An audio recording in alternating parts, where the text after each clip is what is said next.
In month 15 of the carnivore diet, I started experiencing Charlie horses in the middle of the night. Like, I would have to get out of bed. It would wake me up from a dead sleep. I'd have to get out of bed and like do some kind of weird gymnastics with my legs to get it to go away. In addition to the muscle cramping, I was so tired. Like, the fatigue ran real deep. And this was more than just, working full time and having 2.5-year-old twin toddlers. Like, this was like a deep seated exhaustion. Sleep did not help, taking a multivitamin did not help, and I had no idea what was going on. At first, I thought I might have a vitamin C deficiency because I had just had some recent blood work, and it did show that my vitamin C levels were a little bit low.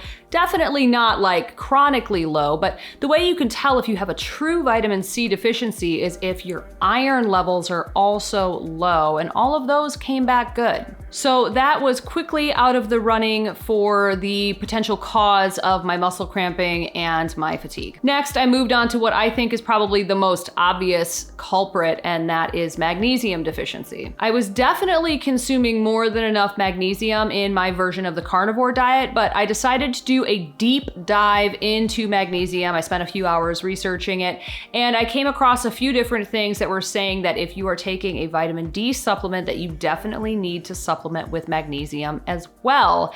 And that's when a light bulb went off in my brain. I had been supplementing with 10,000 IUs of D3 and 100 mcgs of K2 since the fall because I live in the Chicagoland area and our winters are just super gray, and I really wanted to keep my vitamin D levels high over the winter, and I think that I sapped my magnesium stores dry. I was definitely getting enough magnesium in my diet. I also do Element electrolytes, and that has a little bit of magnesium in it, but I think that extremely high level of D3, 10,000 IUs is a lot.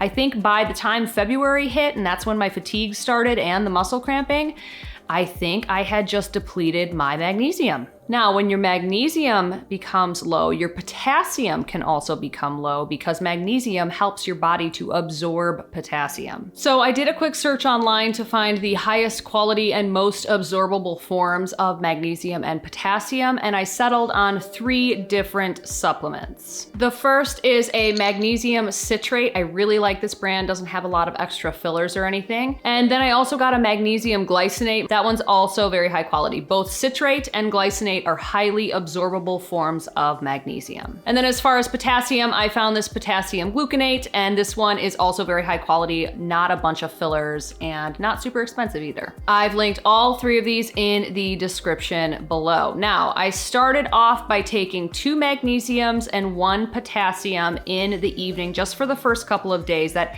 is a lot of magnesium, but I was suffering. So I did that for about 3 days, and then I knocked it back to 1 magnesium and 1 potassium. And now I've been doing this for about 3.5-4 weeks, and my Charlie horses have stopped, thank God, because that was horrible. And I am not super fatigued anymore. I'm typically taking the potassium in the morning with my other supplements, and then I do the magnesium at night about 2 hours before bed because it makes me sleepy. I share the story with you because you can prevent muscle cramping from happening in the first place if you are supplementing with magnesium and potassium. You can definitely get more than enough magnesium and potassium in a carnivore diet, but if you have some sort of drain on those minerals that you're not aware of, like for me, it was the D3 supplementation. It won't matter if you are getting enough magnesium in your diet, you're going to need to supplement to get your levels back up to normal. So this is just something to be aware of. I had no idea that this was going to happen, and I'm sure a lot of you out there didn't know that this would happen, so I just wanted to share this information with you. I hope this video was helpful. If you have any questions, please leave them in the comment section below. Like I said, I've linked all 3 of these supplements in the description, and they are very high quality, not a bunch of fillers, and they're also relatively inexpensive. And just an FYI, I talk about topics like this and many others over in my Jenny Mitich Carnivore Community. We're almost 300 people strong, and we're doing carnivore together. This is also open to people that are doing, ketovore, animal-based, keto, whatever it is you're doing. doing, this is a community for you. If you need some support, some accountability, we're doing a new weight loss challenge over there, lots of community building. I've put a link to the group in the description below. This will give you a 3-day free trial so you can see if this community is right for you. With that, thank you for watching, and I will see you in the next video.